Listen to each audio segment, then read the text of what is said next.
Terima kasih Anda masih bersama kami. Saudara, Kementerian Pertanian bersama TNI menyalurkan puluhan ton bantuan pangan ke wilayah terdampak bencana di Aceh Tengah dan Benar Meriah. Bantuan disalurkan ke daerah terisolasi dengan menggunakan sepeda motor trail.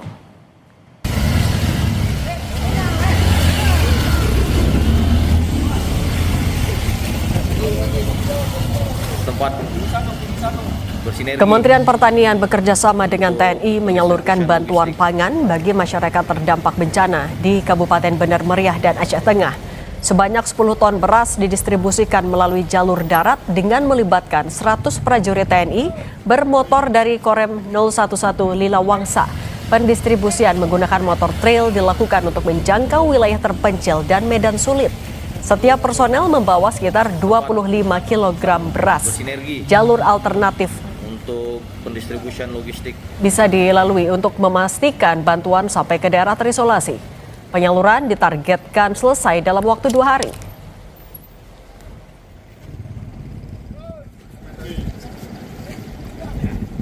Kita juga sudah koordinasi ke Lanut Sultan Iskandar Muda.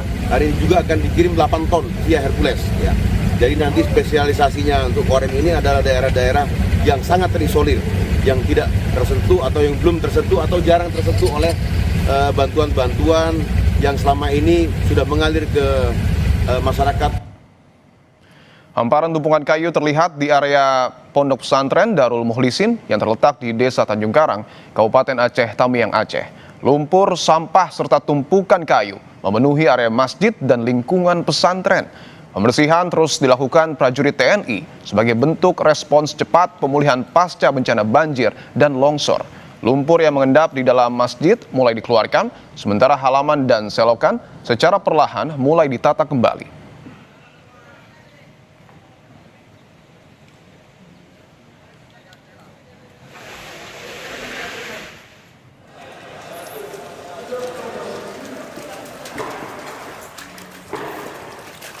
Pemulihan pasca bencana terus dilakukan di daerah terdampak banjir dan longsor. Satgas Penanggulangan Bencana Alam Kodam Iskandar Muda membersihkan Masjid Pesantren Darul Mukhlisin di Desa Tanjung Karang, Aceh Tamiang.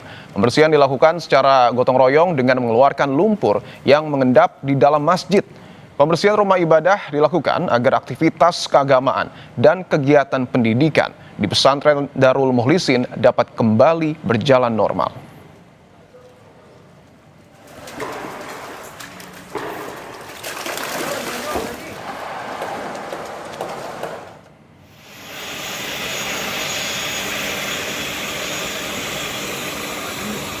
Di tengah pemulihan pasca bencana banjir dan longsor Sumatera, TNI Angkatan Udara mengevakuasi lansia melalui jalur udara.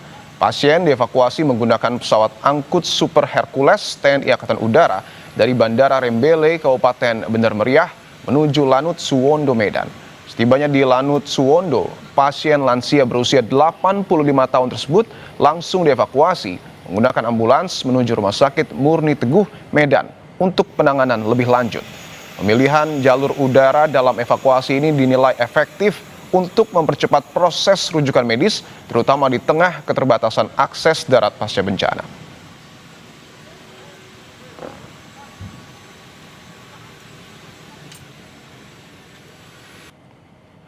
Rumah ibadah yang menjadi fasilitas warga menjalani aktivitas kini menjadi salah satu prioritas pembersihan pasca bencana. Selain lumpur di area dalam masjid, tumpukan kayu juga mulai dibersihkan. Lalu seperti apa proses pembersihan khususnya di Masjid Pesantren Darul Mukhlisin Aceh Tamiang? Sudah bergabung melalui sambungan Zoom Kolonel Infantri Dimar Batra, Komandan Brigade Infantri 25 Siwah Kodam Iskandar Muda. Pak Dimar, selamat petang. Selamat petang, Mas. Ya, selamat petang. Pak Dimar, mungkin bisa disampaikan proses pembersihan sejauh ini sudah seperti apa? Sudah berapa banyak kayu yang kemudian dibersihkan? Baik, terima kasih, Mas. Jadi kita dari Kodam Iskandar Muda sudah khususnya di titik Masjid Pondok Pesantren Darul Mukhlisin ini kurang lebih sudah sekitar 5 hari. Jadi di tahap awal kemarin kita pembersihan masjid.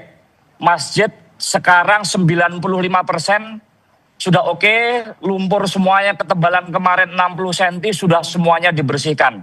Dan sudah bisa digunakan untuk beribadah dan beraktivitas dari teman-teman yang masih bekerja di sini. Demikian.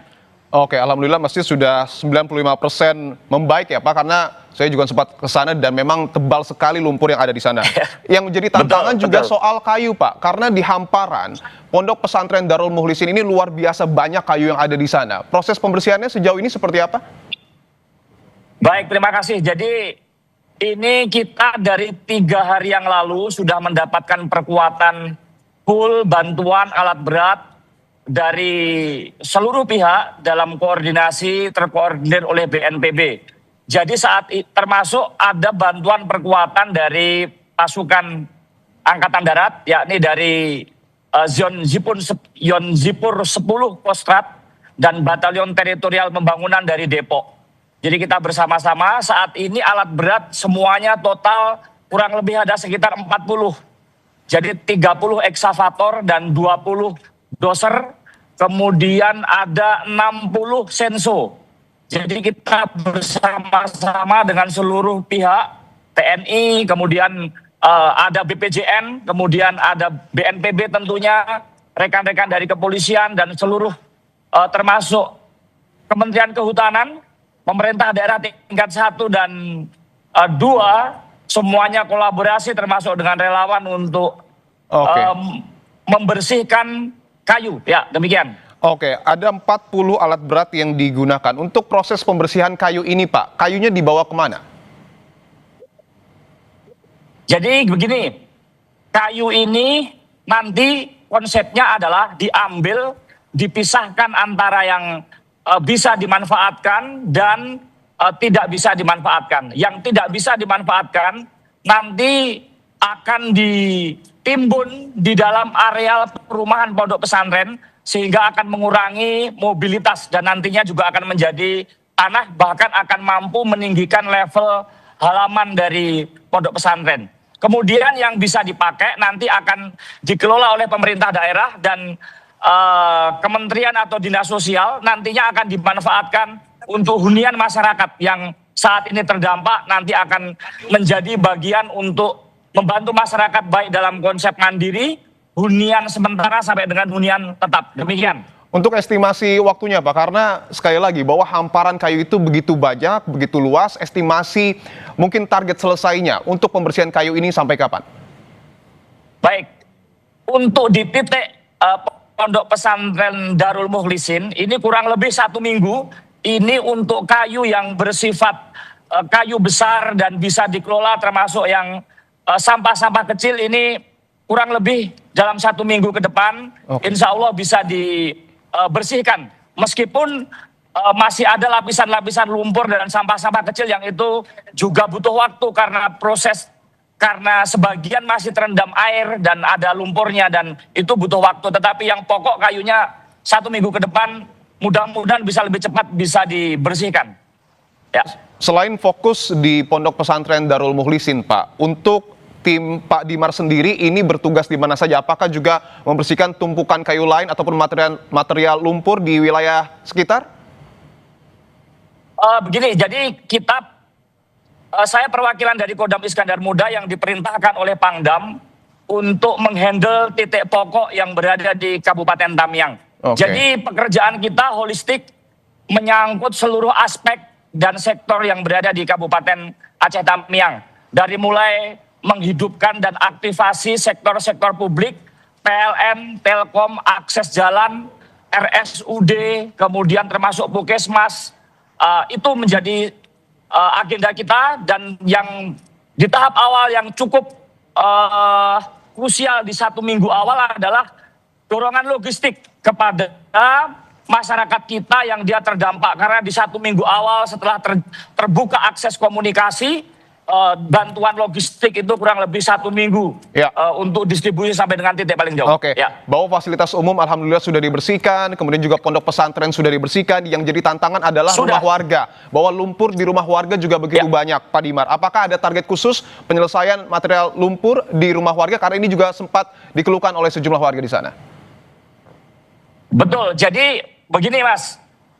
Tenaga kerja paling banyak yang ada di Kabupaten Tamiang itu adalah masyarakat sendiri. Oke. Jadi ketika kita mengandalkan petugas ini sangat kecil prosentasenya.